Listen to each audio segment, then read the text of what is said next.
سورۃ البقرہ کے 32ویں رکوع کا آغاز ہے 32، دوسرے پارے کا 16واں رکوع ہے اور سورہ بقرہ کی آیت نمبر 243 ہے۔ ارشاد فرمایا الم تر الی الذین خرجوا من دیارہم وهم الوف حذر الموت، اے محبوب کیا آپ نے نہ دیکھا تھا انہیں جو اپنے گھروں سے نکلے اور وہ ہزاروں تھے، موت کے ڈر سے نکلے۔ فقال لهم اللہ موتوا، تو اللہ نے ان سے فرمایا مر جاؤ۔ ثم احیاہم، پھر انہیں اللہ نے زندہ فرما دیا۔ ان اللہ لذو فضل علی الناس، بے شک اللہ لوگوں پر فضل کرنے والا ہے۔ ولیکن اکثر الناس لا یشکرون، مگر اکثر لوگ ناشکر ہیں۔ تفسیر خزائن العرفان میں ہے بنی اسرائیل کی ایک جماعت تھی جس کے بلاد میں شہروں میں طاعون ہوا تو وہ موت کے ڈر سے اپنی بستیاں چھوڑ بھاگے اور جنگل میں جا پڑے۔ بحکم الہی سب وہیں مر گئے۔ کچھ عرصے کے بعد حضرت حزقیل علیہ السلام کی دعا سے انہیں اللہ تعالی نے زندہ فرمایا اور وہ مدتوں زندہ رہے۔ اس واقعے سے معلوم ہوتا ہے کہ آدمی موت کے ڈر سے بھاگ کر جان نہیں بچا سکتا تو بھاگنا بیکار ہے۔ جو موت مقدر ہے، نصیب میں لکھی ہوئی ہے، وہ ضرور پہنچے گی۔ بندے کو چاہیے کہ رضائے الہی پر راضی رہے، اللہ کی رضا پر راضی رہے۔ مجاہدین کو بھی سمجھنا چاہیے کہ جہاد سے بیٹھ رہنا موت کو دفع نہیں کر سکتا، کہ اگر وہ جہاد میں نہیں جائیں گے اور گھر بیٹھے رہیں گے تو یہ عمل موت کو دور نہیں کر سکتا۔ آگے ارشاد فرمایا وَقَاتِلُوا فِي سَبِيلِ اللَّهِ، اور لڑو اللہ کی راہ میں اور موت سے نہ بھاگو جیسا بنی اسرائیل بھاگے تھے، کیونکہ موت سے بھاگنے کا کوئی فائدہ نہیں، موت سے بھاگنا کام نہیں آتا۔ وَاعْلَمُوا أَنَّ اللَّهَ سَمِيعٌ عَلِيمٌ، اور جان لو کہ اللہ سنتا جانتا ہے۔ مَنْ ذَا الَّذِي يُقْرِضُ اللَّهَ قَرْضًا حَسَنًا فَيُضَاعِفَهُ لَهُ أَضْعَافًا كَثِيرَةً، ہے کوئی جو اللہ کو قرض حسن دے تو اللہ اس کے لیے بہت گنا بڑھا دے۔ واللہ یقبض ویبسط، اور اللہ تنگی کرتا ہے اور کشائش کرتا ہے، اللہ روزی میں کمی کرتا ہے اور روزی میں اضافہ فرماتا ہے۔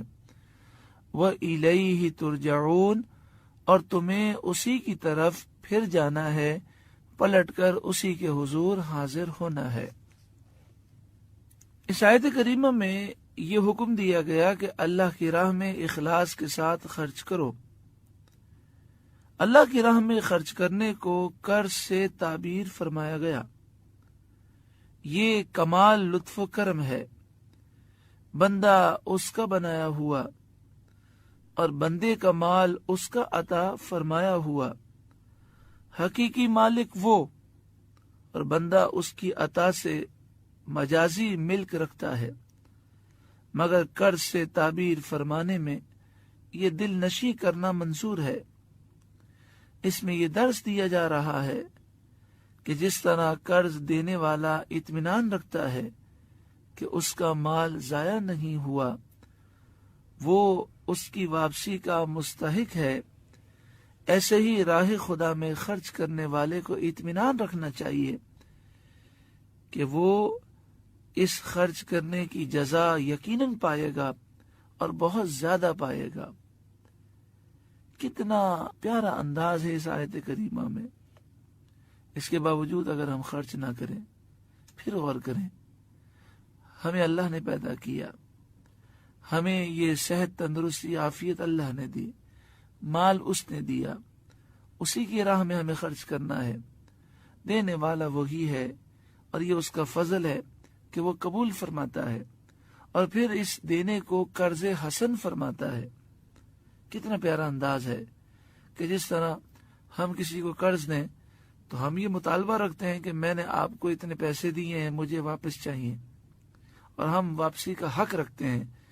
تو کتنا پیارا انداز ہے کہ لوگوں، تم نے اللہ کی راہ میں جو مال خرچ کیا، یہ مال تمہارا ہی ہے، اللہ تمہیں واپس عطا فرمائے گا، دنیا میں کئی گنا بڑھا کر، اور آخرت میں جنت کی نعمتیں بے حساب عطا فرمائے گا۔ یہاں یہ فرمایا گیا فَيُضَاعِفَهُ لَهُ أَضْعَافًا كَثِيرًا، تو اللہ اس کے لیے بہت گنا بڑھا دے گا۔ جب کوئی شخص اللہ کی راہ میں مال خرچ کرتا ہے، کسی قسم کا اسے نقصان نہیں ہے، 1 روپیہ دیا تو اللہ تعالیٰ اسے دنیا میں 10 عطا فرمائے گا، اور یہ کم از کم ہے۔ بہت سے لوگوں کے لیے اس سے زیادہ بڑھایا جاتا ہے، اور 700 تک ذکر فرمایا گیا کہ 1 کے بدلے 700 عطا فرمائے گا۔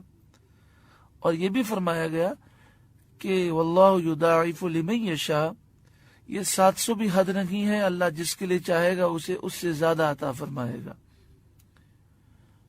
اور آخرت میں تو وہ بے حساب عطا فرمائے گا۔ واللہ یقبض ویبسط، اللہ جس کے لیے چاہے روزی تنگ کر دیتا ہے، جس کے لیے چاہے وسعت دیتا ہے۔